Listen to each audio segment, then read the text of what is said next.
start? Okay.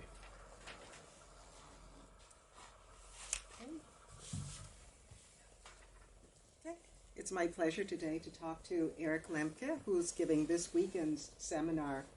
And we have some questions for you, Erik, that you can address and tell us a bit about yourself and the school. Mm-hmm. So I'd like to start with, what is your relationship with Jolanta? And what do you like about this school that she's begun? Mm-hmm.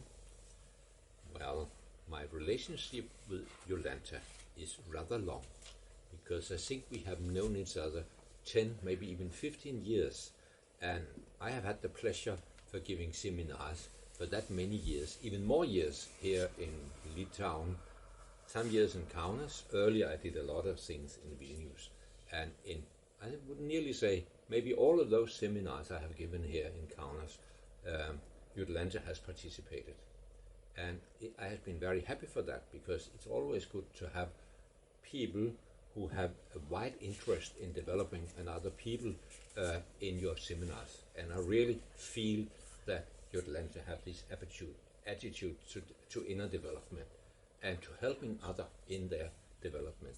So therefore, it's a great pleasure for me today to be here in this school.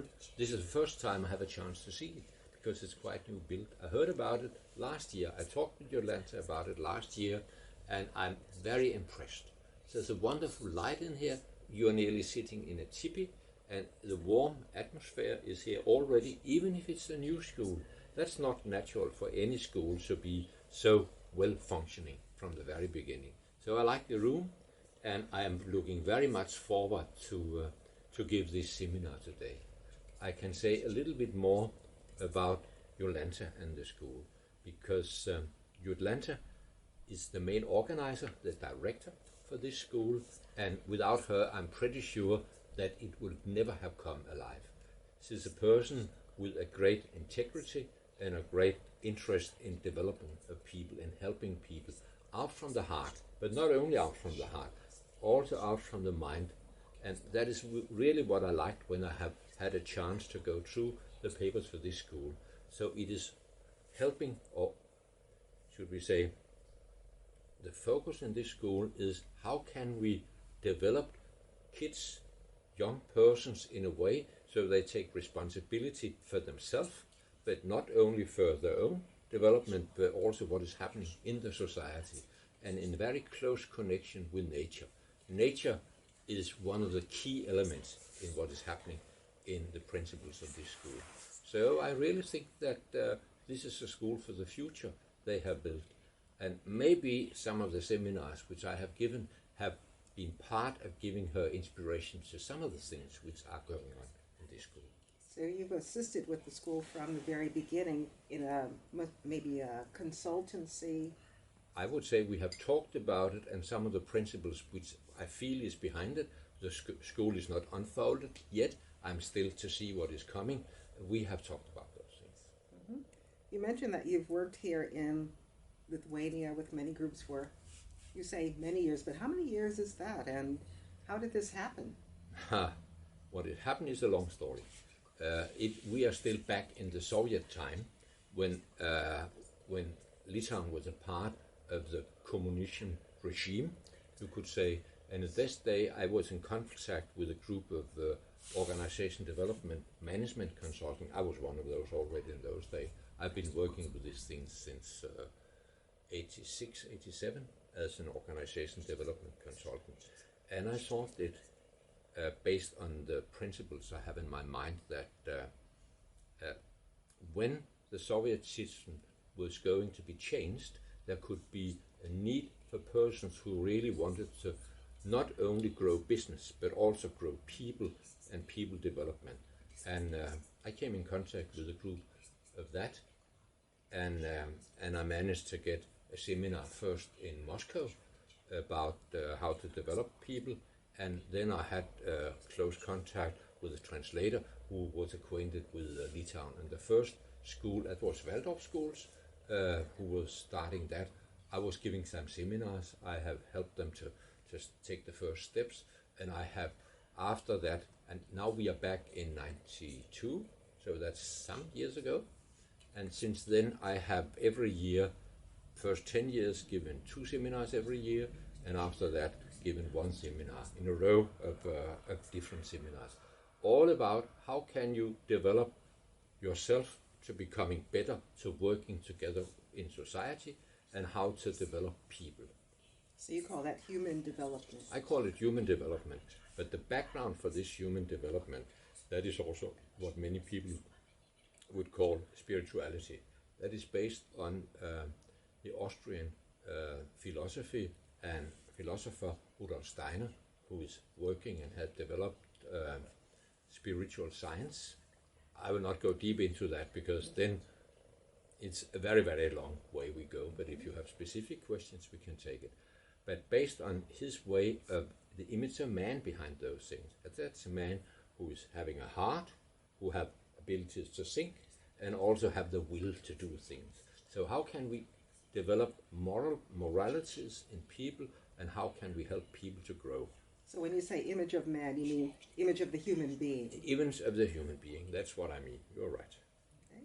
Well, and these seminars around those topics I have given sometimes only for making visions in different schools and kindergartens, other times for giving general principles of how about to develop. And I have done that. Mm-hmm. And are you also interested in the different themes which I have been working with, or is that? Well, that's probably related to my next question, okay, we can take it there. Which is, tell us a bit more about your professional background in relation to this weekend's seminar topic. Yeah. I go a little bit further back, if that's okay with you. I have in fact been working as a consultant since '68. At that days, I became employed in IBM as a system engineer, and I have worked with computing, with IT, 20 years after that, from '68 to '87, and I was a system engineer, but I was also the last 10 years I was in IBM. I was a manager, both for system engineers and later responsible for quite a big part of IBM strategical development. Okay. Are there other themes that you would like to touch on that relate to what we've been talking about? Yeah, I think so. Because what happened in my life, for personal reasons, I came in a situation which I feel many people are doing. At a certain time in their life, they start to get deeper questions about what is life. Up until then, I just thought it was a question about being very professional, earning good money, and supporting a family. But then I found out that sometimes you come to the question, what is the meaning of life? What is my mission in life? How can I develop further? How can I help other people to develop? And then I was searching for, you can say, some person would say I'm searching for spirituality. Other would say you're searching for a platform for develop the rest of your life. And after some searching, I found this Austrian philosopher, Rudolf Steiner. And I started to get a deeper understanding of that. I worked very intensively with that for about 7 years, until the question raised in me, was it possible for me to, could we say, combine my picture of man, what is important in a human being, with my profession? And I found that there were people in Holland who has started to work in organizations about how is grown-up people developing themselves, and how are they helping organizations to develop. There was a professor called Bernard Lievergoed in Holland who has founded a small group of 6-8 people and formed an institute called Netherlands Pedagogical Institute. And in fact, from the beginning, he wanted to call it social ecology, because how can we ecology from farming and things like that, but ecology in social relations, where things are in harmony, which are they supporting each other so they can grow. But that name was too early out, so therefore it was not called that in those days. But in Denmark, where I have been working with it, the name for this method has been social ecology all the years where I have been working with it. And that is from '87, where I founded one consultant company together with 3 other persons, and in '90 I started another consultant company where I have been in periods up to 4-person, periods alone. And was through that I started to say, taking the thread back to what I talked about the first time I came to Kaunas. I said, I would like to give something to development of attitudes and way of being in Eastern Europe. And I got fine contracts here in Litauen, and that I have been following up on. Okay, but you worked also in Vilnius in a Yes, period as yes, well. yes. So 10 and years Kaunas. I have been working in Vilnius, and I can't remember exactly when, but I think the last at least about 10-15 years I have been working primarily in Kaunas. Okay, you touched on something that a lot of people probably will recognize when you mentioned Netherlands pedagogical education, because many people have heard of NPE. Yes. So they will recognize what that is, and that is also connected to Bernard Liebergood. In fact, it's the same. Okay. What he founded, he wasn't allowed to call the institute an Institute for Social Ecology. Instead, he has to call it something else because it was a part of Rotterdam University from the very beginning. And they said, ecology, that has to grow corpses. So therefore, they formed an institute saying, well, it is in pedagogical institutes working with social pedagogy. And that is why it in many areas has been called Netherlands Pedagogical Institute. Okay. You mentioned a bit about your life as a young man, and Have I really? Well, you touched on it briefly, and things that influenced your development. Is there anything else you want to say about that? It's so many years ago. So, but it's still fresh in your mind, right? Okay, it's fresh in my mind. I'm in a generation where you did not enter university when you finished, and even in those days you even didn't get a student examination. So I went out sailing for being a seaman and a Navy officer. So a sailor. Sailor, yes. And but I found out that did a sailing on far Asia, being a mate there and there was a captain, that couldn't be good together with a family. So I managed to come into to the military, but there you should have a student examination. But I would rather mention another thing. When I was a sailor, I was on a seaman school called Lauritsen Søfart School, and that was a school with hard discipline and hard work, and also something for the mind, because we should be officer in that, and that has been a very important part of me. I think that was one of those periods where I really was founding myself. The next time was probably when I entered this student examination, and I lived in Copenhagen, had a good life, and after that I found out, working in the military, that really wasn't me. I am not so good in obeying commands. I wouldn't say I like to give commands. My wife could think of saying that, but I wouldn't say that. So therefore I said I must find another career, and I was also married. And then I found this back in 65, 66, when I founded first computing. That was rather new. There was not very many knew anything about it. So I had a very satisfying life in that profession for many years, until I decided that I wanted to work with personal development, organization development, and inner development. Okay. So if I were to translate this important academy, you said Lauritsen's Søfart School, but if I were to translate that to English, you might say Lauritsen's Maritime Academy. Yes, you and could it say was that.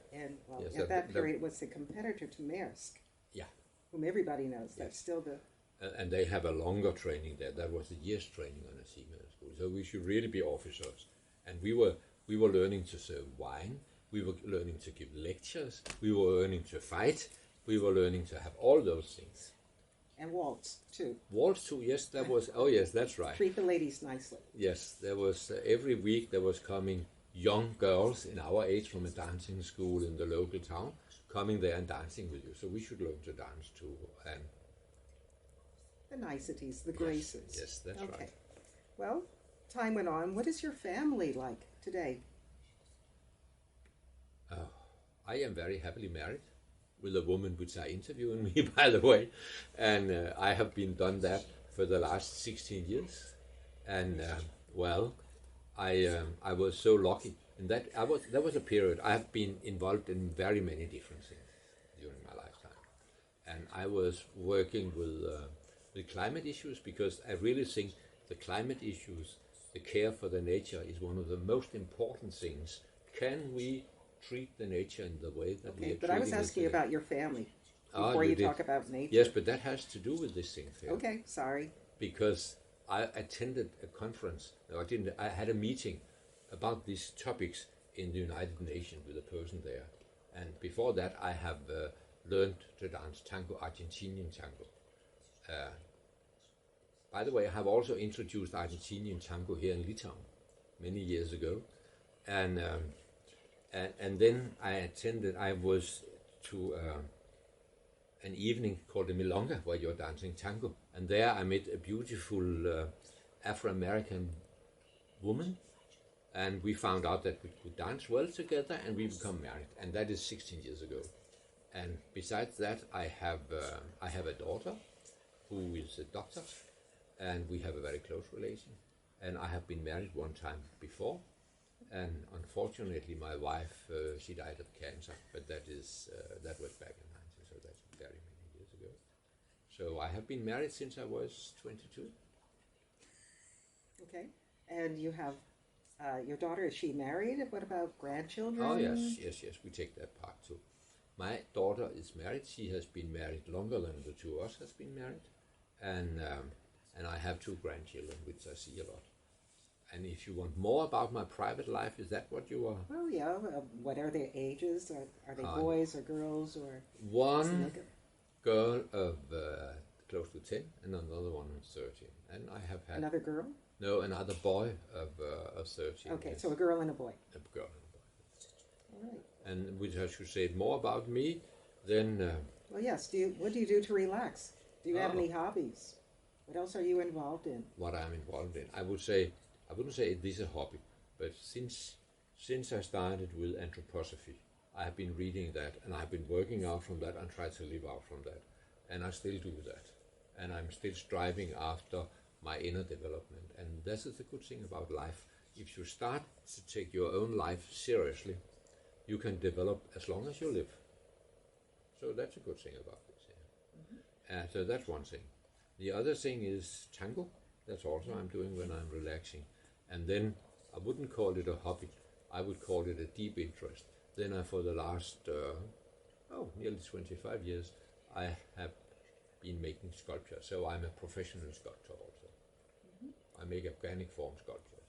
And you also belong to professional sculpture organizations, yes, correct? I am a member of the Danish Sculpture Association, where I'm participating in a number of sculpture exhibitions every year. And your sculptures travel around in Europe, or I would say primarily travel around in Denmark. Okay, but it is possible that... yeah, we will see. Yes. All right, well... But would you like to hear about the materials I'm working with in sculpture? Certainly, whatever you'd like to tell us. Yes, I started to work in wood, then I worked in clay, then I'm working in granite, then I'm working in marble, and then I'm working in fiber concrete. And I'm making sculptures from small up to about 2 meters or something like that. Okay. All right, well, I think you've brought us full circle. You mentioned something about how adults can develop their whole life long. Yes. And that's also part of what you're going to be talking about in this weekend. Yes. About the development of adults. Yes, the development of adults. But it's also very important that they get the right impulses from the very beginning. And my feeling is that children who are attending this school will have these possibilities. So they really will come in close contact with nature. At the same time, they will be stimulated in the way of thinking and feeling, and also in the way they are interacting with other persons. So I think this school could be a very good base. That's also why I am still supporting and working together with Jolanta. Okay, thank you, Erik.